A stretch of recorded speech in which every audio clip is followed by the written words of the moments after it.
Bismillahirrahmanirrahim. Alhamdulillahi rabbil alamin. Wa bihi nasta'inu ala umurid dunya waddin. Allahumma sholli wa sallim wa barik ala habibina wa syafi'ina sayyidina wa maulana Muhammadin wa ala alihi wa ashabihi wa man tabi'ahum bi ihsanin ila yaumiddin.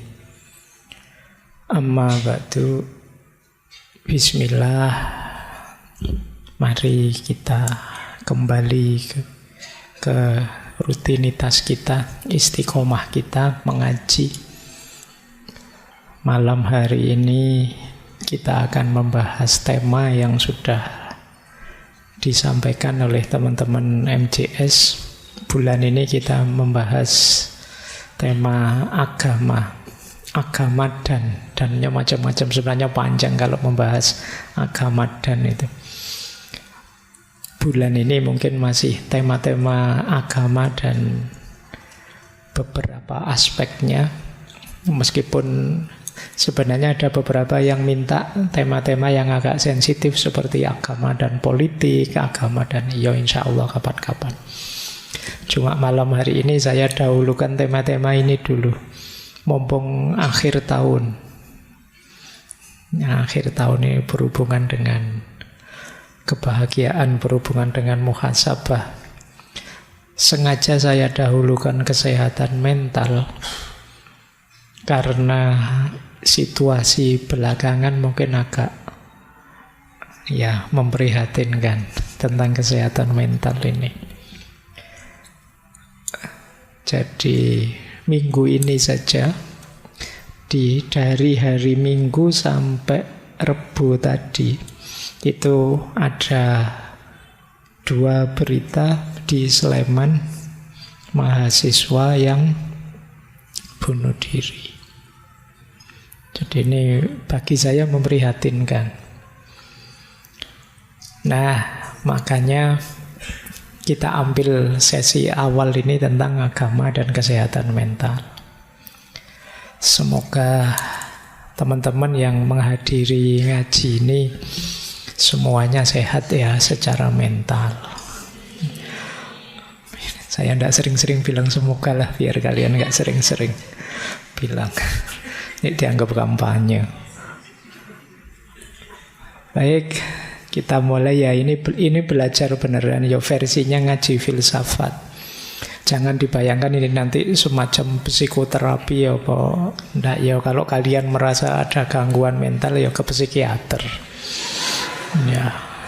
Jangan dianggap saya psikiater atau psikolog, nanti dianggapnya begitu.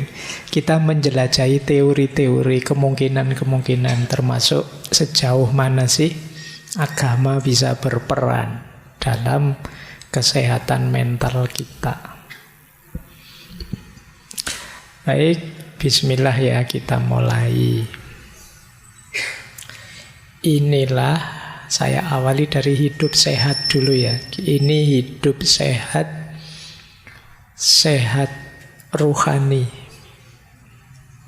Jadi batin kita, mental yang sehat itu yang seperti apa?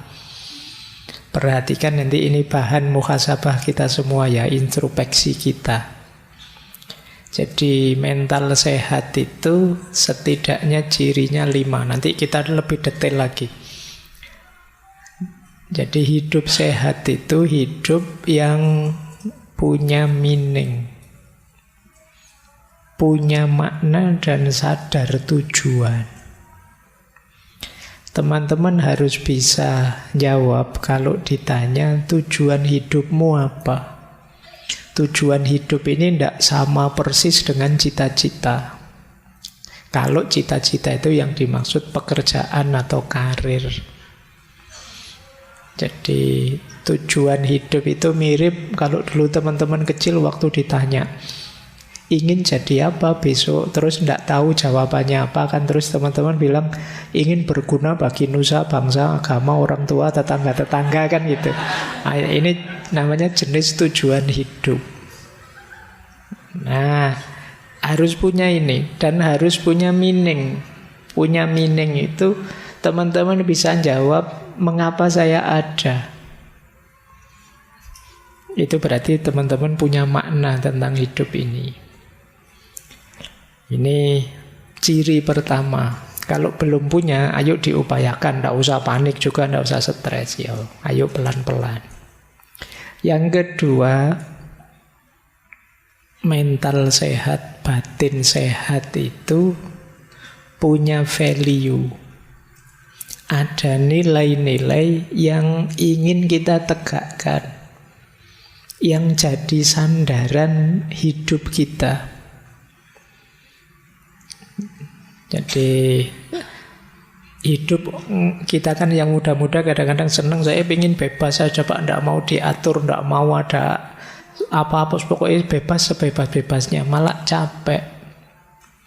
Justru hidup nyaman itu kalau kita sadar nilai, ada yang diperjuangkan, ada yang disandari. Itu namanya value. Orang sebebas apapun sebenarnya secara tidak sadar juga punya value-nya sendiri. Tidak ada orang yang bisa sama sekali bebas, sama sekali lepas. Paling tidak dia sedang menegakkan satu value namanya nilai kebebasan. Jadi tidak ada orang yang tidak terikat oleh apapun. Setiap orang terikat oleh nilai yang dia anggap baik, yang dia anggap benar, yang dia anggap berharga. Itu kedua. Orang yang tidak punya nilai, tidak menghargai tatanan, tidak menghargai standar-standar hidup, dia akan sulit untuk berkembang. Yang ketiga, transenden. Transenden ini maksudnya kita sadar bahwa hidup ini ada sesuatu yang lebih besar, lebih tinggi, yang melampaui diri kita dan mempengaruhi kita. Kita kalau sendirian tanpa yang lebih tinggi itu, kita itu lemah, banyak kekurangan-kekurangan. Tapi ada yang lebih kuasa, lebih tinggi, melampaui kita, yang membawa pengaruh pada hidup kita. Ini dimensi transenden namanya. Yo, kalau yang beragama biasanya ditegaskan itu ya Tuhan. Tapi mungkin ada orang lain yang dianggap melampaui dirinya, itu mungkin bisa nilai tertentu, bisa wawasan tertentu, dan lain sebagainya. Nanti ada penjelasan panjang tentang transendensi. Kemudian hidup dengan batin sehat itu adalah connecting. Kesadaran bahwa kita ini tidak sendirian. Saya tidak ada artinya apa-apa tanpa kalian. Kalian butuh teman kalian. Dan seterusnya. Jadi kita ini saling nyambung. Jangan dikira kalau saya sedih terus yang sedih hanya saya. Bisa saja temanmu lihat kamu sedih, ikut sedih. Ini punya teman kok merengut saja, akhirnya kita ikut merengut. Gitu loh. Kalau punya teman ceria, kamu kan ikut ceria. Ini kesadaran keterhubungan. Begitu buka medsos, isinya orang gegeran debat. Nah, kan kita ikut panas. Jadi padahal kemarin-kemarin kita bilang saya tidak ikut-ikutan kampanye-kampanyenan, silahkan saja. Tapi begitu baca postingan-postingan, ikut panas kita. Kenapa begitu? Kita itu terhubung, jangan lupa. Jadi ada aspek connecting. Jadi kalau ingin baik, ya ayo baik bareng-bareng. Kalau ada yang rusak, ya bisa nular dan akhirnya kita bisa rusak bareng-bareng. Maka penting masing-masing kita sadar bahwa kita ini terhubung. Jangan kamu bilang, Allah ngapain sih kamu ikut campur rusak-rusakku sendiri, kalau tidak mau ya minggir saja. Ya memang rusak-rusakmu sendiri, tapi merusak ya keterhubungan di antara kita. Karena kamu rusak, ya pengaruh rusakmu bisa masuk padaku. Karena kamu tiap hari misuh-misuh, ya mulutku ya gatel pengen misuh balik akhirnya. Kenapa? Kita ini connecting, terhubung. Nah, maka carilah koneksi yang baik. Jangan cari koneksi yang toksik. Nah, itu bahasamu hari ini kan itu, toxic relationship. Oke, ya istilahmu sendiri loh hari ini. Nah, yang terakhir becoming. Hidup nyaman, ideal, itu ya yang kita tambah baik, tambah baik. Jangan ada yang merasa sudah baik. Yang merasa sudah baik, alamat tidak bisa tambah baik lagi, wong sudah. Jadi kita itu ya sebut saja lumayan baik, tapi masih bisa lebih baik lagi. Ada banyak hal dari diri kita yang bisa diperbaiki lagi. Untuk membangun pride, kebanggaan diri, ayo membuat diri kita lebih baik lagi. Meskipun kecil. Dan ayo kita sadari ini. Kemungkinan teman-teman yang merasa kecewa dengan dirinya, merasa hancur hidupnya, itu tidak melihat dirinya yang bisa tambah baik lagi, entah dalam hal apa. Meskipun hanya kecil, ayo kita akui itu, bahwa saya sudah lebih baik kok Pak. Meskipun sangat kecil, tidak apa-apa. Itu menumbuhkan pride-mu pada dirimu. Pak, saya kalau tahun lalu sholatnya bolong-bolong Pak. Alhamdulillah sekarang masih bolong tapi tinggal sedikit bolongnya. Nah, itu kan lumayan, ada yang lebih baik. Pak, kemarin saya sholat subuh mesti telat Pak, jam 7 baru bangun. Alhamdulillah sekarang jam 6:30 sudah bangun. Loh, itu kan tambah baik, lumayan. Akui saja kamu lebih baik, tidak apa-apa. Menumbuhkan pride, kebanggaan pada dirimu. Meskipun sedikit, saya lebih baik sekarang. Nah, kalau gagal di satu aspek, cari di aspek yang lain, yang di situ kalian tumbuh lebih baik. Ini untuk menghindarkan dari rasa putus asa, rasa frustasi bahwa kamu itu tidak ada baiknya, kamu itu gagal semua, kamu itu hidupmu hancur, tidak ada yang baik yang kamu lupakan. Nah, itu becoming. Jadi ayo teman-teman, ada 5 aspek hidup sehat secara batin, secara spiritual yang penting kita perhatikan apakah kita sudah sehat dalam 5 aspek ini. Jadi yang pertama makna, meaning, yang kedua values, yang ketiga transcendent, yang keempat connecting, dan yang kelima becoming. Saya lanjutkan. Nah, sekarang kita bahas dulu ya tentang kesehatan mental. Saya tidak tahu kalian ada di mana. Ini kurvanya jungkel ke bawah. Yang paling sehat ya tentu saja level no distress, kita normal. Tapi jarang ada orang yang total normal sehat, ndak ono stres belas. Agak sulit. Setiap orang punya masalahnya sendiri. Paling tidak kalian adalah di level kedua, yaitu mental distress. Ada tekanan, ada masalah, tapi masih bisa kita atasi. Nah, jadi ini yang kedua. Semoga kita paling tidak ada di sini lah ya. Jangan ada di yang ketiga. Kalau di yang ketiga ini agak sedang sebutannya. Kalau tadi ringan, ada gangguan mental yang signifikan. Nanti ada banyak cirinya. Kalau ini, kalian harus hati-hati. Semoga bisa diatasi. Karena kalau tidak bisa diatasi, jatuhnya di yang paling bawah. Gangguan mental illness. Nanti kita sebut ciri-cirinya ya, tapi ini untuk parameter saja. Kalau sudah sakit mental itu yang memutuskan tetap dokter ya, psikiater.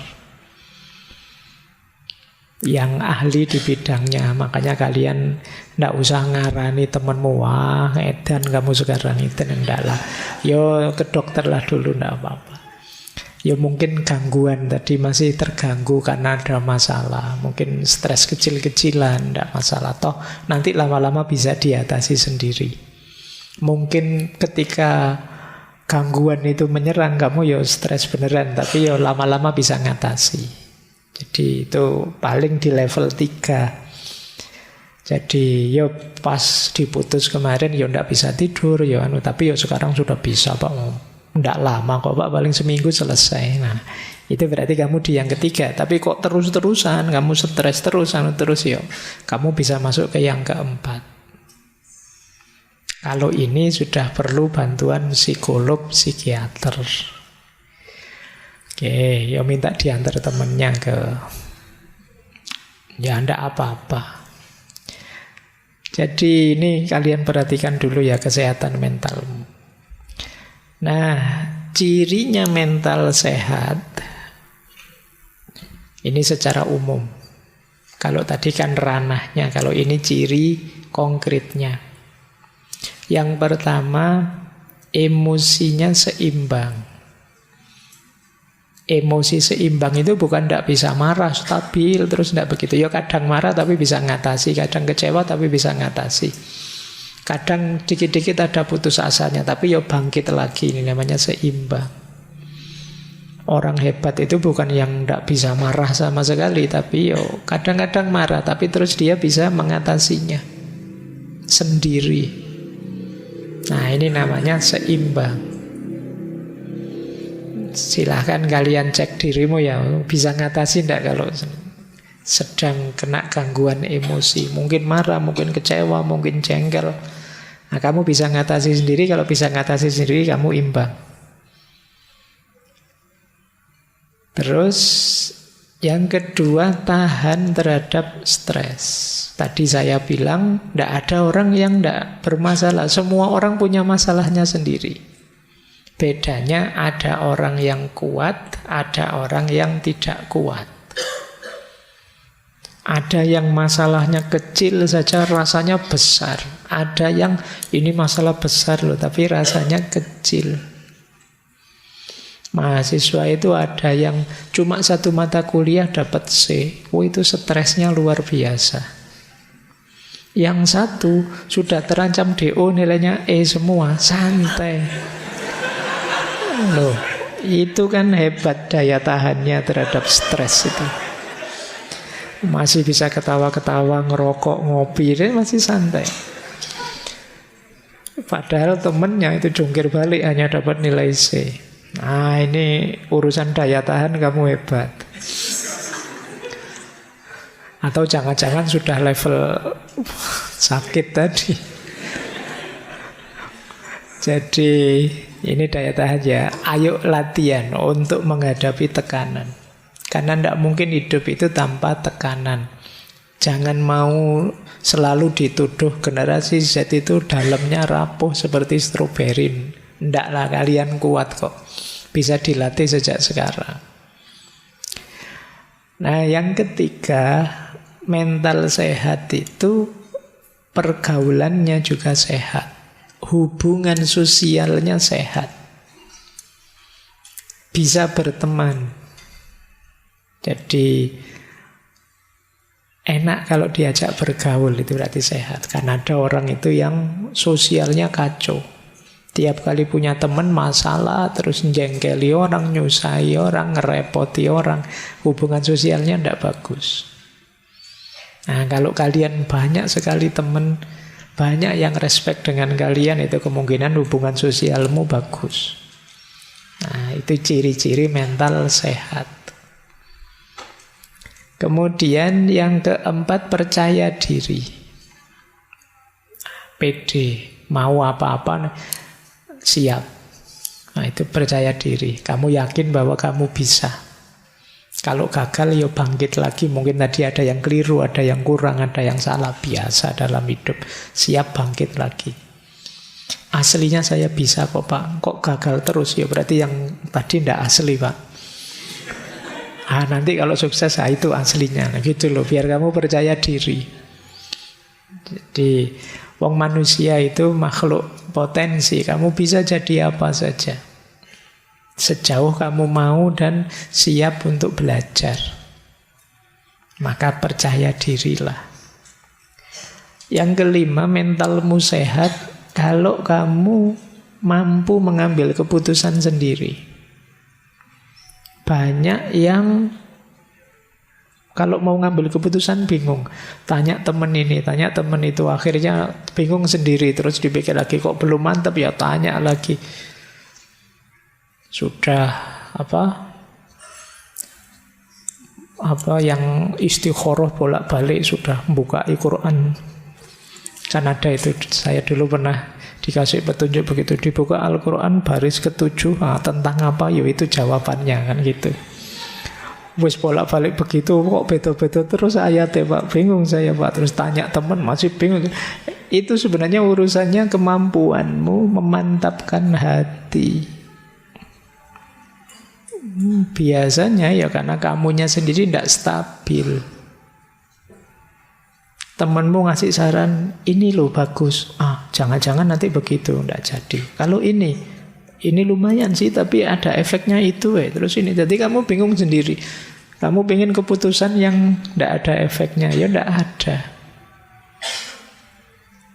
Jadi tidak mampu mengambil keputusan. Itu nanti sering jadi masalah.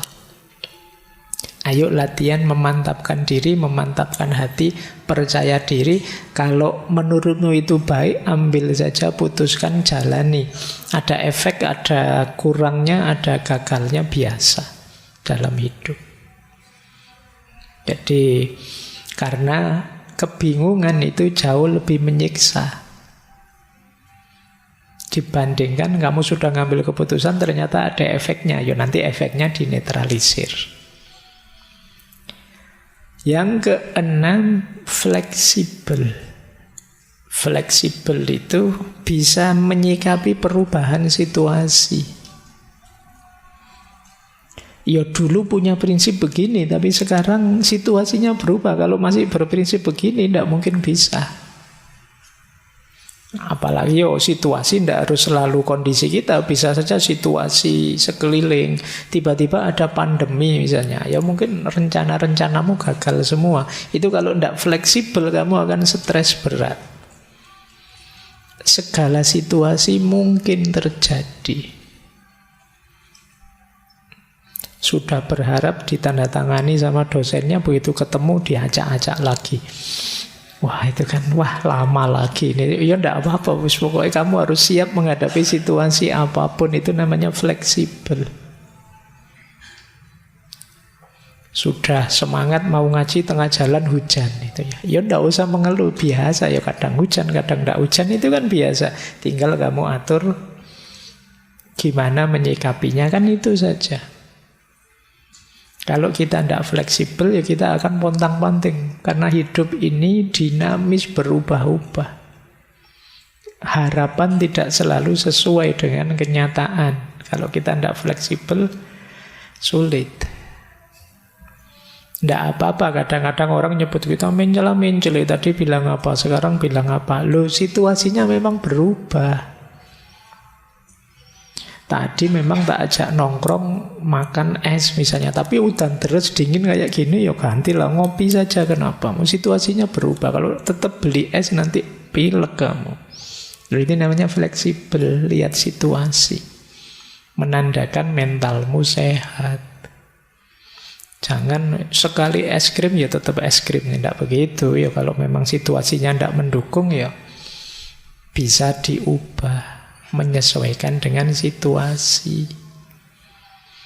Ya banyaklah pilihan-pilihan hidupmu kan. Dulu mungkin kamu zaman SMA janji sama temanmu, nanti ya siapa tahu kita jodoh misalnya. Situasinya berubah, ternyata di kampus banyak yang lebih. Iya, wong yo belum nikah yo. Nah itu kamu harus paham situasi daripada kamu stres sendiri. Ada mahasiswa itu sebelum kuliah pokoknya Pak, saya hanya kuliah saja, tidak mau macam-macam. Ternyata kuliah dapat semester 2, semester 3 tidak jadi kuliah saja, tiduran saja akhirnya. Kalau ditanya, Mas kemarin katanya kuliah saja, menyesuaikan situasi, Pak. Saya fleksibel, Pak. Kampus sudah ada menarik-menariknya, Pak. Sudah tidur aja. Oke, ya asal engkau bahagia silahkan saja. Kemudian mental sehat itu puas dengan hidupmu. Cirinya gampang lah, orang puas itu apa? Bersyukur. Tidak banyak mengeluh. Berarti kamu puas, mentalmu sehat. Kalau masih banyak sekali keluhan-keluhan, yuk kita cari titik-titik di mana kita bisa bersyukur. Dan yang ke-8, mandiri.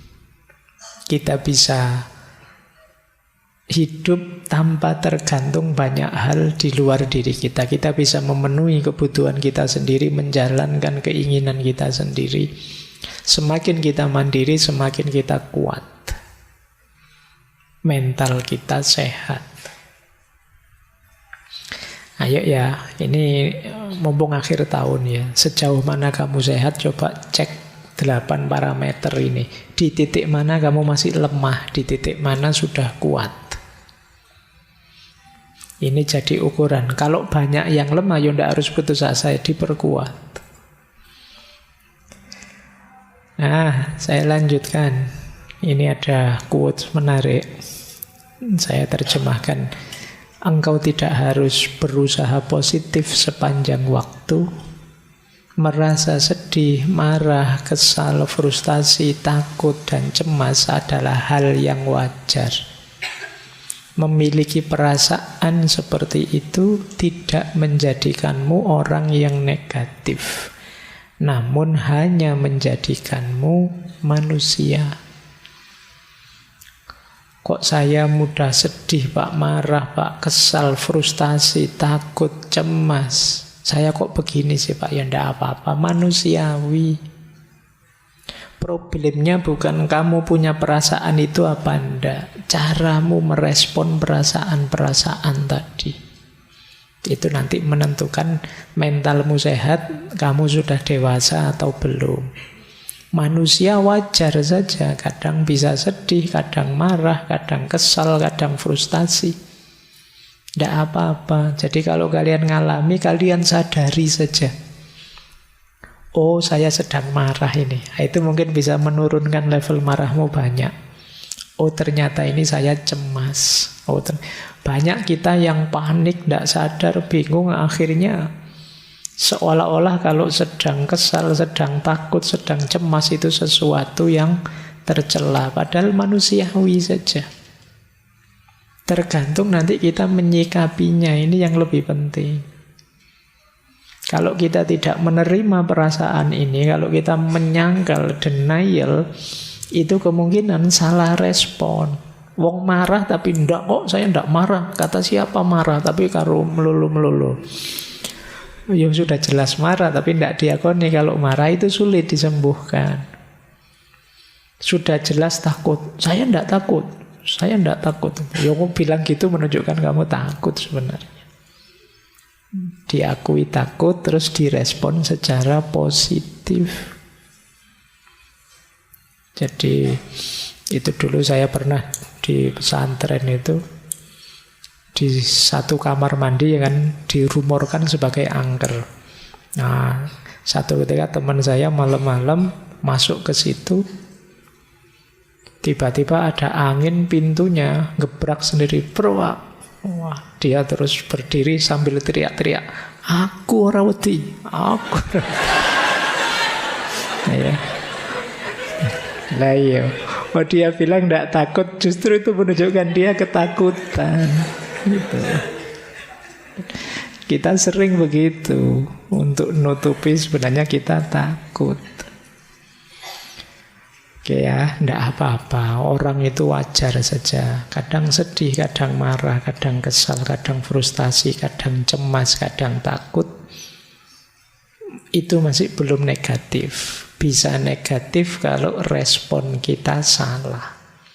Itu menunjukkan kita masih manusia, kita bukan mesin. Kalau mesin enak, diprogram sabar. Terus ini sabar, terus nggak bisa. Nanti diprogram tawakal. Tawakal terus gampang kalau mesin. Kalau manusia kan nggak sesimpel itu. Makanya yuk latihan pelan-pelan untuk menyikapinya secara positif. Nah, ini menarik untuk bahan muhasabah ya.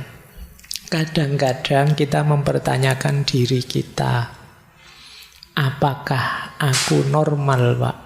Apakah saya baik-baik saja, Pak? Kalian tidak usah takut, tidak usah frustasi, tidak usah galau kalau merasa tidak baik-baik saja. Wong normal tidak normal itu tergantung parameternya. Di situ saya tulis misalnya, normal dan tidak normal itu bisa dari banyak pendekatan.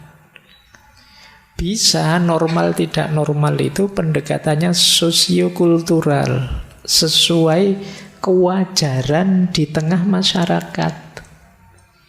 Kadang-kadang di masyarakat tertentu ini normal, di masyarakat yang lain tidak. Nah, jadi kadang-kadang kalian juga begitu, merasa tidak normal karena tidak cocok saja dengan kesepakatan masyarakatnya. Mungkin tidak ada hubungannya dengan benar salah, tapi yo kalah dari sisi populer saja. Di situ saya kasih contoh ini. Kalau di buku ada contoh, di budaya tertentu menangis meratap pada pemakaman orang asing itu biasa. Tapi di budaya yang lain dianggap tidak normal. Wong pemakamannya orang asing kok sampai menangis meratap-ratap. Nah ini namanya budaya. Ada satu daerah kalau teman-teman disuguh makan harus habis. Tapi di daerah yang lain kalau teman-teman disuguh makan justru jangan habis. Nah itu kenormalan yang berbeda dari kultur yang berbeda. Kenapa sih logikanya kok yang di sini harus habis? Yo biar tidak mubazir. Sementara yang sini jangan sampai habis biar kita tidak dianggap nek bahasa Jawa ini geragas. Disuguhi banyak sekali yo, habis semua kan gitu. Ya, makanya kalian harus pinter-pinter ya kalau bertamu di tempat yang jangan sampai habis yo kalau ngambil makanan yang banyak nanti biar ndak habis. Nah, kalian harus paham budaya. Jadi normal dan tidak normal ini berdasarkan budaya. Ada yang berdasarkan fungsi, namanya pendekatan fungsional. Disebut normal kalau kita bisa melakukan apa saja sendiri, mandiri. Bisa makan sendiri, bisa sekolah sendiri, bisa jalan sendiri, bisa apa-apa mandiri. Terus, berarti kamu sehat. Nah, ini namanya fungsional. Kamu normal. Nah, yang tidak bisa sendiri, perlu bantuan, perlu dorongan. Orang menyebutnya tidak normal. Ini namanya pendekatan fungsional saja. Ada kalanya normal dan tidak normal itu berdasarkan zamannya saja. Zaman dulu normal, zaman sekarang tidak normal. Di buku ada contoh, zaman dulu kalau ada guru mukul muridnya, biar muridnya kapok, biar muridnya jadi tidak nakal lagi, itu biasa. Tapi sekarang bisa dilaporkan polisi gurunya. Nah, normalnya berubah hari ini. Nah, ini pendekatannya sejarah. Makanya kalian jangan kaget, kan banyak itu sekarang yang lapor-melapor guru dan murid itu. Zamannya berubah ternyata. Tidak sama dengan dulu. Kalau zaman saya kuliah dulu, ya kadang-kadang setiap hari Senin itu gurunya ganti penggaris. Iya, karena tiap hari Senin kita disuruh baris, dilihat kukunya. Kalau panjang-panjang kukunya dipukul pakai penggaris, gitu ya. Kadang sampai penggarisnya patah. Itu kalau hari ini bisa ditangkap polisi, gurunya dianggap penganiayaan. Tapi zaman dulu normal. Itu berarti pendekatan sejarah, normal tidak normal itu. Ada kalanya pendekatan situasional, ya lihat situasi. Di situasi tertentu normal, tapi di situasi yang berbeda ya tidak normal. Kamu kuliah misalnya pakai baju tidur, orang menyebut kamu itu tidak normal, kuliah kok pakai baju tidur. Nah berarti apa? Salah situasi, bukan berarti pakai baju tidur itu keliru, tapi tidak pas situasinya. Nah kalau baju tidur kamu pakai tidur baru pas, ini namanya situasional. Situasinya apa, kamu melakukan apa. Normal dan tidak normalnya tergantung situasi. Chevy Jasa Turen.